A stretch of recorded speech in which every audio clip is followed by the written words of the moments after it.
Hello and welcome. This is Online Learning in a Hurry guest episode number 1. And I am very, very fortunate today to be joined by Terry Greene, fellow Ontarian, fellow Canadian. And Terry, you wanted to come in today and talk to us about listening to people. What do you mean by that? What? I wasn't listening. Hi. Yeah, hi, I'm Terry Greene. I am across a lot of the province from you. I'm in Peterborough I'm with Fleming College, but I'm in my basement. Yeah, so when you put it out there, you wanted us to say what's the one thing we've learned most about teaching online, and I just wanted to say listen to people.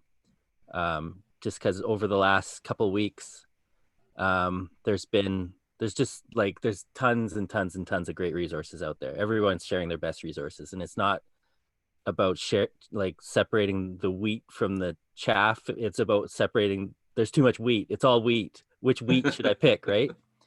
So I don't think my job in this is to make those resources. My job is to sit in my we're on WebEx. My job is to sit in my room and wait for people to pop in and just listen to them.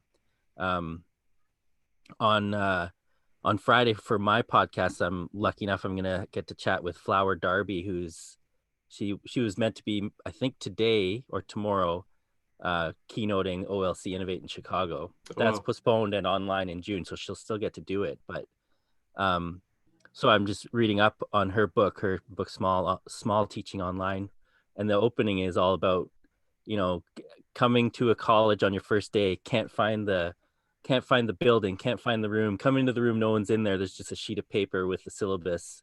And that's like the experience of many online classes is like sure. That. So have someone sitting there waiting to answer your questions, and that's what I'm trying to do, and that's what I hope the Fleming faculty are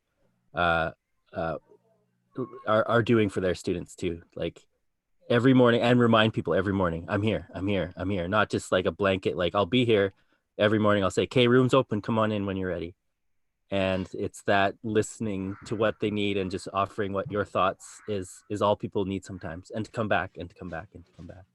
That's all I wanted to say. Yeah, listen. It's funny you say that, because I had a faculty member come in the other day into our online support system, and he comes in and he goes, I've never really done this before. And he said, I'm confused and whatever else. And then he says, well, what I've done is created an individual exam for each one of my students, and I've sent it out. I've contacted each one of them. I've asked them to contact me at any time if they have any concern. And he goes on for like 5 minutes. And I'm like, and he sees a look at my face. He goes, what? I'm like, oh, what you've done is perfect.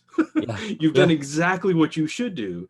Please go down the hall, or actually go down the virtual hall, and tell your friends what you did, because everybody else does what you do. We're going to be fine. Because all he really needed was somebody to talk to who would go, yeah. And that's really the only service I play. But now you say it, I think that's the service a lot of us have to. I'm going to ask you a question, because there's very few people who know more about all the different cool people out there saying really interesting things. You say there's a lot of weed out there right now. What advice do you have for a faculty member who's never done online learning before, who's trying to listen to some of the people out there? Like, throw in a couple of names of people that you might want to listen to, or we can throw some in the blog post later. But more importantly, how do you create the time? Like, how do you take that time to listen to people who you don't necessarily understand? But what's your advice to that person? Oh man, that's tough. Like, for me, it's pick one person to listen to, and then work from there. Like, look to who they're listening to. Like, I want to, like, just now, I'm really getting a sense of how like, because I'm researching Flower Darby to talk to her, and like, she's so on the money on all this stuff. So now I'm kind of refocusing my, like, okay, maybe that's the wheat of the wheat.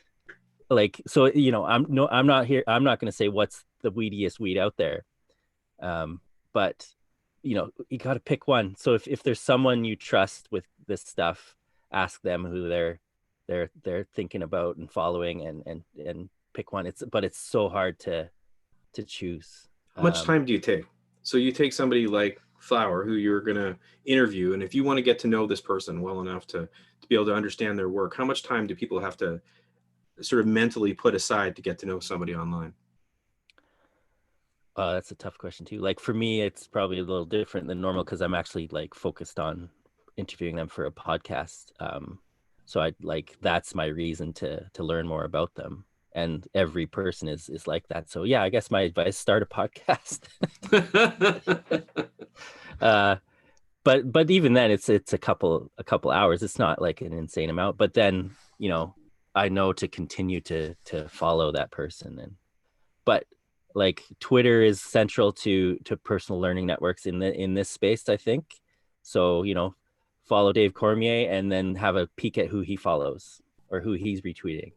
Yeah, you'll know, like if you're following me and you see I'm retweeting a lot of Chris Gilliard or a lot of Audrey Waters or a lot of Digital Pedagogy Lab, maybe you'll if you trust my opinion, you'll follow who I'm following. But it's it's just start walking towards something, not sprint towards stuff, I guess. I think that's really great advice. So it's three pieces coming out of this. One of them is just listen to people, be patient with people, listen to the concerns they have, whether they be your students or other faculty. Instead of if you're trying to get to know online learning, don't flit around between a bunch of people really quickly. Find somebody that you can really get into, take the time and invest the time in getting to know that person's work. And number three, follow Terry Greene and start a podcast. Start a podcast. Thanks so much, Terry. I really appreciate it. You have a great day, buddy. No problem. Thanks for Wash having me your hands. on. Don't touch your face. Cheers.